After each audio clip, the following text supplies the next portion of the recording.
们先介绍所谓的什么叫物流机器人。好，那我们在探讨物流机器人之前，我们要先一个议题，什么叫做物流？好，什么叫物流？各位应该有听过，在新闻上或者是说在一些报道，我们台湾的某东升，或者是说韩国过来的所谓的那个富鹏，他们一定都会有所谓的物流仓库嘛。那物流仓库就会用到这所谓的机器人，那我们就探讨什么叫物流。物流就是说，讲简单一点，我就是把我需要的东西，好，我需要的东西，用我对的方式，好，送到我对的地方，好，这就是所谓的物流。在这整个供应链来讲的话，它是一个所谓的控制、管理跟所谓计划的部分，好，所以这整个物流生产的部分来讲的话，就会我们探讨的所谓的物流型机器人，好，我们生产的所谓物流型机器人。那有物流之后，我们就是用所谓物流机器人做这些动作，好，做这些动作。那好处在于就是说，我可以取代人工，好，我可以取代人工，可以避免发生一些所谓不必要的错误，好，或者一些公安事件的部分，好，公安事件发生，好，那有这些物流机器人之后，我就可以用可能24小时生产都可以。好，那物流机器人的部分，我们分有几个种类。第一个，好，协作型的手臂，好，协作型手臂。第二个，工业型的6轴，好，工业型6轴。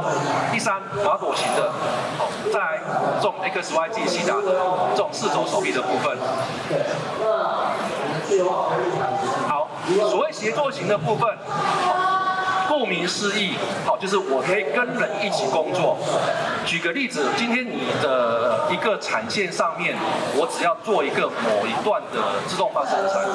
你如果用一般的手臂来讲的话，我可能会担心人会被手臂碰伤，会受伤。可是我今天做所谓的协作型的时候，好，我就不需要担心，好，跟人一起工作的情况之下是不会发生问题的。好，那我放个影片给各位看一下，协作型手臂的话，它在叠站时候的情况。好，各位可以看一下这边，它是利用所谓的协作型手臂去做产品堆叠，好，就产品堆叠。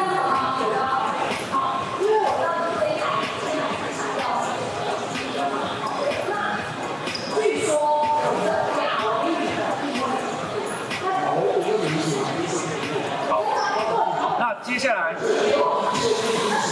工业型，这是所谓一般各位看到在业界上看到所谓的6轴型手臂，好，这种手臂来讲的话，它应用很多地方 ，CNC 上下料啊，或者是所谓的组裝，或者所谓自动化产线的部分，当然它也可以做所谓的堆叠型的功能。各位可以看一下，这就是利用2只6轴手臂，我去做所谓的纸箱堆叠。好，从这边取完之后，好，那我到这边去做堆叠。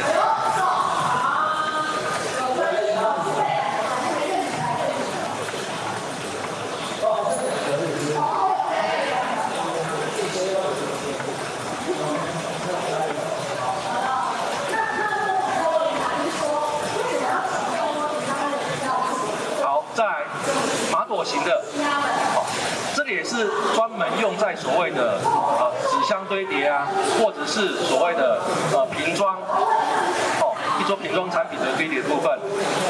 这个是所谓4轴的手臂的部分。好，各位可以看一下，这个也是所谓的产品堆叠。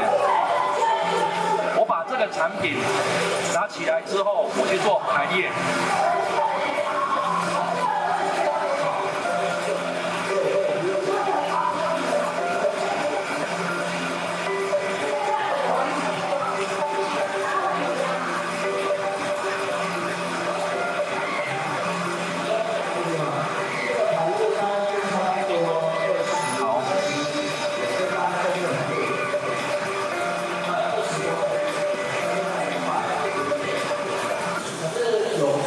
最后这种所谓的 XYZ 的部分，那就是我们公司也是在研发这一块的部分。那我是利用我们的公司的 XYZ 加一个旋转系的部分，做所谓的产品堆叠，做仓储物流的功能。像这种 XY 的话，大部分都是用在所谓的取放 pick and place， 那点胶、涂胶都可以用得到。这个是我们之前有做过的物流的，我利用 XYZ 我去做仓储系统，从左边的仓储这边搬东西出来之后，把它放到右边的货架上面。或者说我从右边的货架把它搬到左边的仓储，这些都可以利用这种所谓的简单的 XY 把它组成这种所谓的物流机器人。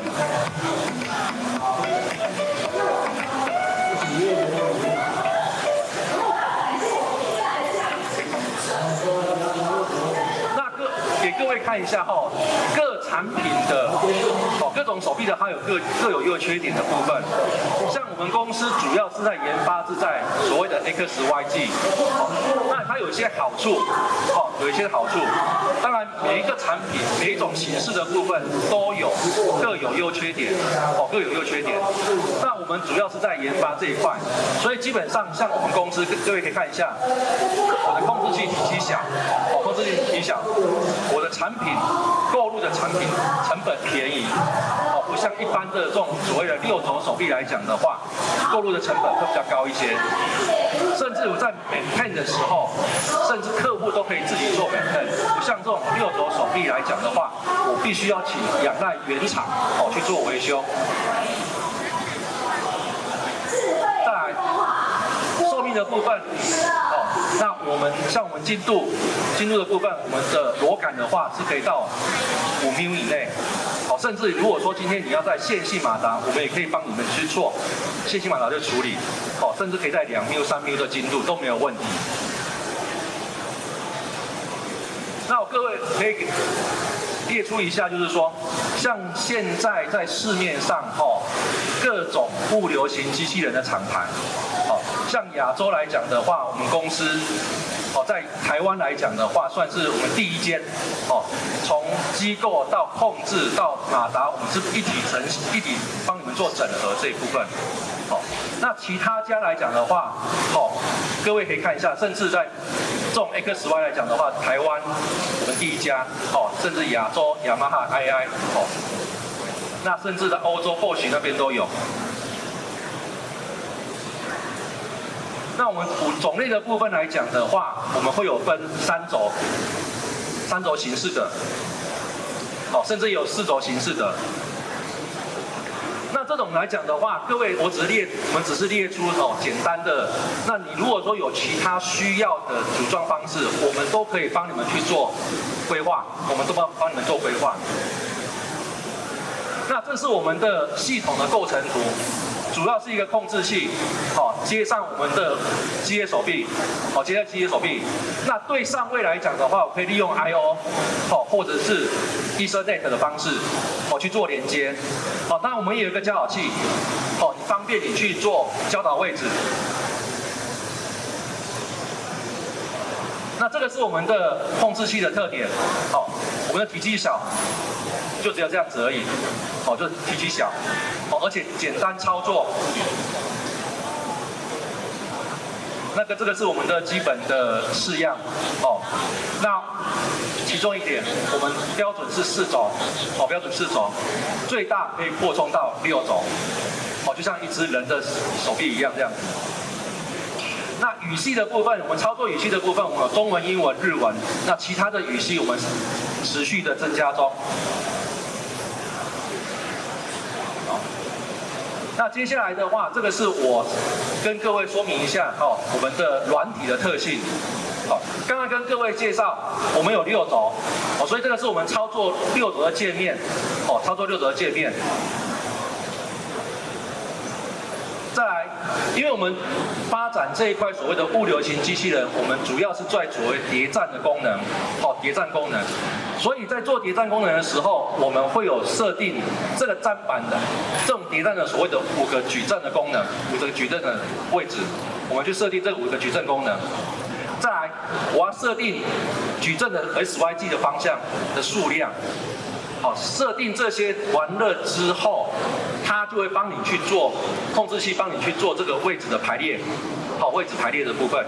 那如果是说，你哪一些不要，你可以利用我们的 UI 软体，把你不要的这个数量点掉。好，点完之后，那我们下一个，我们的系统经理就会把这个程式产生出来。好，把你刚才不要的这个数量，我们就会产生这个程式。那再来，在做堆叠的时候，我们可以去选定不同的排列组合。像这个是所谓的横列的形式，这个是直列，我们的产品是直列的形式，甚至我排列成口字形，也都可以。还有另外这种所谓其他形式。如果这些形式都不要也没关系，你有特别需要的话，我们也可以特别帮你们去做规划。再来，我们排列的矩阵来讲的话，我们总共可以设定成50个，我们有50个矩阵的部分。好，所以你有50个排列的组合，让你去做选择。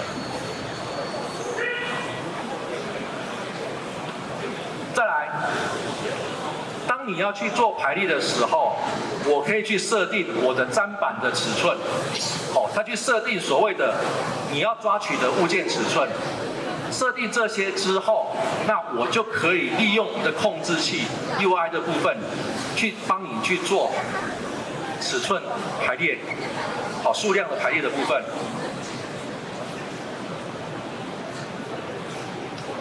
那最重要的这部分，我们的程式来讲的话，有2种写法。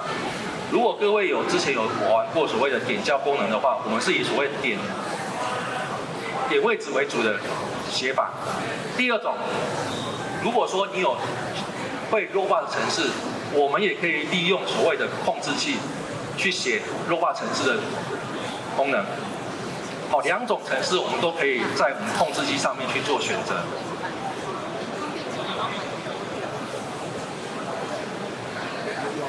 好，那刚才提到说，你可以用写 Robot 的语言的方式去写我们的程式。那如果说今天我在写的程式的时候，发现说我的语法错误，我们也会可以让你去提示，我们也可以提示你的语法有错误了。那再来，当你的位置设定好了之后，我们就可以利用这个轨迹的部分，去呈现出你的位置的分布图。你就可以知道，就是说你的实际上你的走的位置的相关的路径，让你知道说，这样走下来的话，会不会发生什么问题？